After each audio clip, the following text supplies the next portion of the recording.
ვიღაცას ვარ გამოვიდესო არ ეგონოს რომ მე უბრალოდ მაგათი ლანძღავ თავრობას რომ აი ცუდები არის და ჩვენ უკეთესები ვართ. სინამდვილეში ქართული ოცნება არა მარტო უნიათობით ვნებს ქვეყანას და უმოქმედობით. არამედ მოქმედებითაც ვნებს. აი აქვს კონკრეტული საქმიანობები, რითიც ვნებს. როგორიც არის იგივე ბინადრობის უფლების გაყიდვა. აი ესაც ვნება, იმიტომ რომ დეველოპერებს უკეთებს სახელმწიფო დონეზე რეკლამას, საკანონმდებლო რეკლამას, რითიც აქ მიგრაციას ახალისებს. ეგ ერთი მავნებლობა. ეხლა მეორე, აი რაც აქტუალურია, ხო, დენის გათიშვასთან დაკავშირებით. დენის გათიშვის შემდეგ მაგათ სპიკერები გამოვიდნენ და ამბობენ, რომ აი ამიტომ გჭირდება ჰესები, რომ დენი არ გაიგო, ჯერ ერთი არა გვაქვს ჩვენ უკმარისობა დენის. სინამდვილეში ექსპორტზე გაგვაქვს.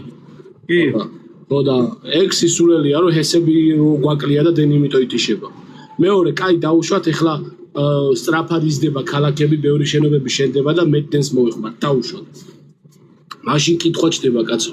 აი წელს მაგალითად საქართველოს მთავრობამ მიიღო რეგულაცია სოლარულ პანელებთან დაკავშირებით. აი მზის პანელები რო არის რა. მზის პანელებთან. ხო, წელს მიიღო რეგულაცია როგორ იცი? მონოპოლისტ კომპანიას, აი ენერგოპრო რო არის. ენერგოპრო ჩეხური კომპანიაა. აქვს მთლიანად აღებული რეგიონები, ხო? ქალაქების გარდა მთელი რეგიონები ენერგოპროსია. ენერგოპროს აქვს ექსკლუზივი, რომ შეისყიდოს 5 თეთრად კილოვატი მზის პანელების. ოღონდ შენ უკან ზამთარში რომ დაგიბრუნებს ამ შენ კილოვატებს, რაც შეისყიდა, ანუ შენ 36 თეთრად მოკიდის. შენ ადრე შეგეძლო, რომ შენი დენი, ანუ რასაც გამოიმუშავებდი, შეენახა, მიგეცა შესანახად. ენერგოპროსთვის და კილოვატში კილოვატს გიბრუნობდა რა, ანუ გაცვლა ხდებოდა ზამთარში, ანუ შენ ზაფხულში აძლევდი, რომ აგე სეზონზე გამოიყენოს ენერგოპრომ და მიაწოდოს დიდ ცენტრებს და ენერგოპროს სამაგეოდ იგივე რაოდენობის კილოვატს გიბრუნებდა ზამთარში, ან ეკვივალენტს, საბაზრო ეკვივალენტს გიხდიდა. ეხლა ეგ ვალდებულება მოხსნილი აქვს და 5 თეთრად, ანუ 5 მინიმალურ ფასად გართმევს და 36-ად გიბრუნებს. ანუ ფაქტიურად კპარავს დენს.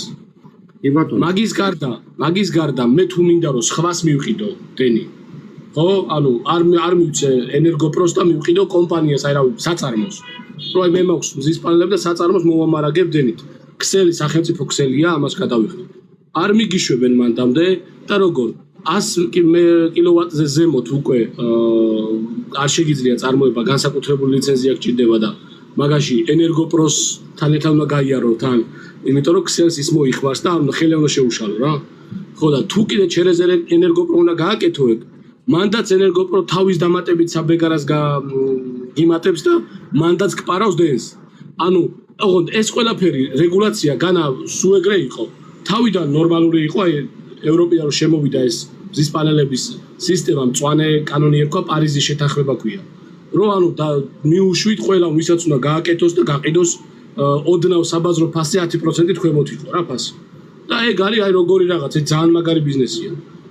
აი ეხლა 2026 წელს საქართველოს მთავრობამ შეზღუდა ეს ბიზნესი უმიზესოდ. აი რატო შეზღუდა, ხო? დენს ვაწარმოებ, მაგალითად მე მინდა რომ მაქვს მიწა და მინდა დენი ვაწარმოო და გაუშვა ქსელში, ანუ დენის რაოდენობა მოიმატებს, ენერგოდამოუკიდებლობა მოიმატებს, ჩვეულებრივ ადამიანს შემოსავალის წყარო უჩნდება, ანუ მზე ანათებს მეტი ხვარაფერი, მზეს რატომ იბეგრავ.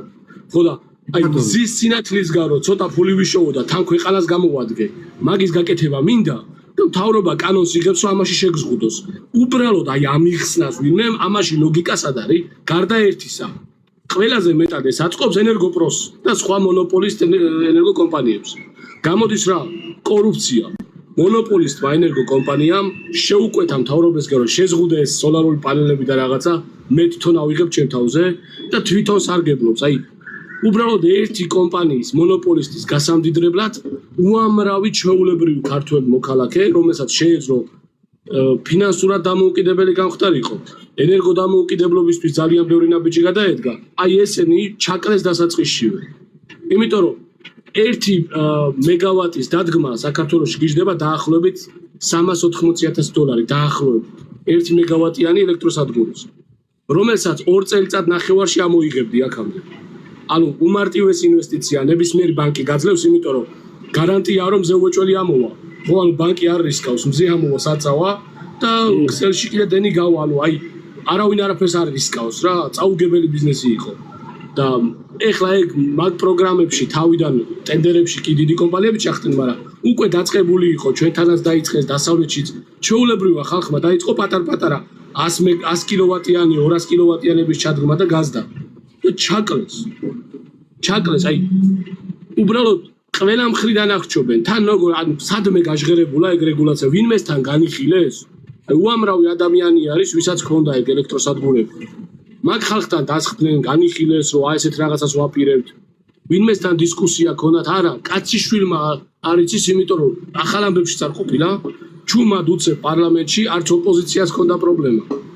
არავის არანაირი პრობლემა არ ქონდა. უცებ მოეწერა ხელი და ენერგოპრო კმაყოფილია და კიდე რამდენიმე ჩინოვნიკი. ესეთი ქვეყანა გვაქვს, აი პირდაპირ საქმით ვნებენ ქვეყანას, ოცნება რა. ესე კი არ არის, რომ პროსტა უნიათობით და რაღაც აი იციან ხოლმე რა, რომ აი არ იცის ბიძინამ არ იცის რაღაცა ხოლმე არ ეუნებიან ან იმან. აი ახლა აი ეს კონკრეტული გადაწყვეტილება ხო არის სუფთა ბიზნეს გადაწყვეტილება.